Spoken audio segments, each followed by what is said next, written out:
Yesterday ஆர்சிபிக்கும் SRH match. அந்த SRH மேட்ச்ல ஆர்சிபி மிகப்பெரிய ஸ்ட்ரகிள் பட்டிருப்பான். அப்படி இந்த ஸ்ட்ரகிள்ல என்ன மாதிரி விஷயங்கள்லாம் பட்டாங்க அண்ட் எப்படி அந்த சிச்சுவேஷன் டேக்கிள் பண்ணியிருந்தா பெட்டரா இருந்திருக்கும். அண்ட் ஒரு பாயிண்ட் ஆஃப் த வியூல பாத்தீங்க அப்படின்னா டிசிக்கும் ஆர்சிபிக்கும் நடந்த மேட்ச்ல நிறைய பீப்புள் சொல்லியிருந்தாங்க 49 ரன்னுக்கு அவுட் ஆகாம அது தாண்டி நாங்கள் ஆடிட்டோம் அப்படின்ற விஷயத்த சொன்னாங்க. அண்ட் பர்டிகுலரா அந்த காலத்துல இருந்து இந்த காலம் வரை ஆர்சிபிக்கு இருக்கிற ஒரு ப்ராப்ளம் என்ன, அந்த ப்ராப்ளத்தை நேற்று ஓரளவுக்கு ஓவர் கம் பண்ணாலும் பட் ஆனா இந்த ப்ராப்ளமை இன்னுமே ஸ்ட்ரகிள் ஆகிட்டு தான் இருக்காங்க. அப்படி அந்த ஸ்ட்ரகிளான ப்ராப்ளத்தை எப்படி ஓவர் கம் பண்ணலாம் அண்ட் என்னென்ன ஸ்ட்ராட்டஜி யூஸ் பண்ணிட்டு அவங்களுக்கு பெட்டரான ஆஸ்பெக்டை கொடுக்க முடியும். ஃபர்ஸ்ட் இந்த சிச்சுவேஷன்ல நேற்று எப்படி ஓவர் கம் பண்ணாங்க அப்படின்னா, ஒரு பேட்டர் லாங்கா ஆடினாங்க டேவிட் படிக்கல்.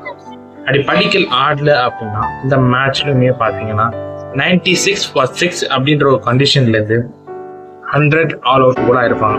ஏன் அப்படின்னா 79/3 இருந்து 96/6 அப்படின்ற ஒரு சிச்சுவேஷன் எப்படி வந்தாங்க அப்படின்னா, கன்சிஸ்டன்டா அவங்களோட மிடில் ஆர்டர் பேட்டர் ஆகட்டும், அதுக்கப்புறம் லோயர் ஆர்டர் பேட்டர் ஆகட்டும் அந்த அளவுக்கு கான்ட்ரிபியூட் பண்ணாதான் காரணம்.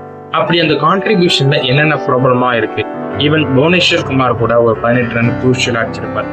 பட் புவனேஸ்வர் குமார் அடிக்க முடிஞ்சு, பட் ஆனா இவரால் ஏன் முடியல, டாப் ஆர்டர் பேட்டர் ஏன் முடியல அப்படின்ற சிச்சுவேஷன்ல நிறைய அனாலிசிஸ் பண்ணல. மெயினா கிடைச்ச விஷயங்கள் என்ன, at the same time Vaibhav சூரியவன்ஷியால ஒரு 100 அடிக்க முடியும். பட் இதையே வந்து லெஜெண்டரி பிளேயர்ஸ் அப்படின்ற ஒரு பிளேயர்ஸ்க்கு எல்லாமே ஏன் முடியல அப்படின்ற விஷயத்த ஓவராலா அனலைஸ் பண்ணி அதுக்கான சொல்யூஷனும் சரி அதுக்கான விஷயங்களும் சரி ஃபர்ஸ்ட் பார்ப்போம். வைபவ் சூரியவன்ஷி எதனால வந்து அடிக்க முடிஞ்சிச்சு அப்படின்னா ஏஜ் ஃபேக்டர் அப்படின்னு சொல்றாங்க.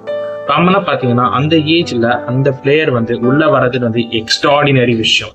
அதாவது நார்மலான பீப்புள் வந்து 10-15 வருஷம் வந்து டொமஸ்டிக் ஆடி இருக்கணும் அப்படின்ற ஒரு ஸ்ட்ரக்சரான ஒரு விஷயம் வரும். பட் வைபவ் சூரியவன்ஷி அப்படி இல்லை, ஒரு 6 and 4 ஆடணும் அப்படின்ற ஒரு மென்டாலிட்டியோட இருக்காங்க. அது மட்டும் இல்ல, இன்னொரு பேரான விஷயம் பார்த்தீங்க அப்படின்னா அந்த சிச்சுவேஷன்ல ஈஸியா ஆட முடியும். பட் இதுவே வந்து டாப் ஆர்டர் பேட்டர்ஸ் ஆகட்டும் அவங்களுக்கு ப்ரெஷர் அப்படின்ற ஒரு எலமெண்ட் இருக்கிறதுனால அந்த ப்ரெஷரை கரெக்டாக யூட்டிலைஸ் பண்ணாதனால மிகப்பெரிய problem. At the same time David படிக்கலும் ருத்ராஜ் கேவாட்டும் ஒரு விஷயத்துல ஈக்குவலா போறான். எப்படி அப்படின்னா ருத்ராஜ் கேவாட் ரொம்ப ஸ்லோவா ஆடினார், அது ப்ராப்ளம் தான். But at the same time வந்து அந்த சிச்சுவேஷன்ல ஒருத்தர் ஸ்லோவா ஆடணும் ஒரு 3 to 4 ஓவர்ஸுக்கு, அதுக்கப்புறம் 6-4 ஆட ஆரம்பிக்கும். இந்த சிச்சுவேஷன்ல ஒரு 89/3 இருந்து ஏன் இந்த அளவு ஒர்ஸ்ட் கண்டிஷன் போனாங்க அப்படின்னா மெயினான ஒரு விஷயம் என்னன்னா அவங்களோட மிடில் ஆர்டருக்கு ப்ரெஷர் கொடுத்ததுனாலதான். மிடில் ஆர்டருக்கு அந்த ப்ரெஷர் இல்லாம ஒரு மென்டலி ஒரு விஷயத்த கொடுத்தாங்க அப்படின்னா டெஃபினட்டா சேஞ்ச் ஆகும். எவ்வளவுதான் ப்ராக்டிஸ் பண்ணாலும் அந்த விஷயத்த ஓவர் கம் பண்ண முடியல ஆர்சிபியால.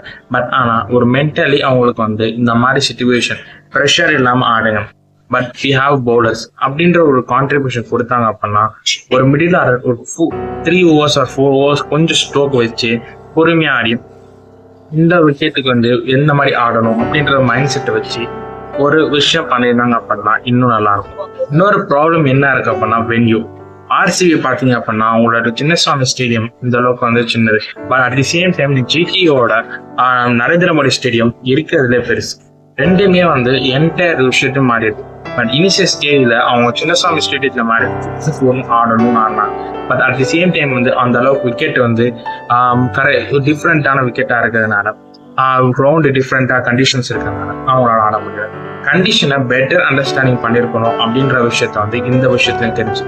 அது மட்டும் இல்ல, ஒரு பேட்டர் வந்து ஈஸியா ஷிஃப்ட் பண்றது ரொம்ப கஷ்டமாகும். அப்படி ஷிஃப்ட் பண்ண முடியல அப்படின்னா அவங்களோட மென்டாலிட்டி வந்து கம்ப்ளீட்டா சேஞ்ச் பண்ணணும். அப்படி மென்டாலிட்டி சேஞ்ச் பண்ணணும் அப்படின்னா ஓப்பனா வாங்கிக்கணும். அதாவது சிம்பிள் சொல்ல போனா உள்ள என்ன மாதிரி விஷயங்கள்லாம் இருக்கு, என்னால என்ன விஷயங்கள்லாம் பெட்டரா பண்ண முடியும் அப்படின்ற ஒரு மென்டாலிட்டியை வந்து வளர்த்துக்கணும். அப்படி வளர்த்துருந்தாங்க அப்படின்னா பெட்டரா வந்து இந்த ஆஸ்பெக்ட்ல ஒரு பிளேயரா இருக்கட்டும், ஒரு விக்கெட் கீப்பரா இருக்கட்டும், ஒரு டீமோட பவுலர் ஆகட்டும், பேட்ஸ்மேன் ஆகட்டும், எல்லாருமே வந்து பெட்டர் ஆஸ்பெக்ட்ல கொண்டு வர முடியும்.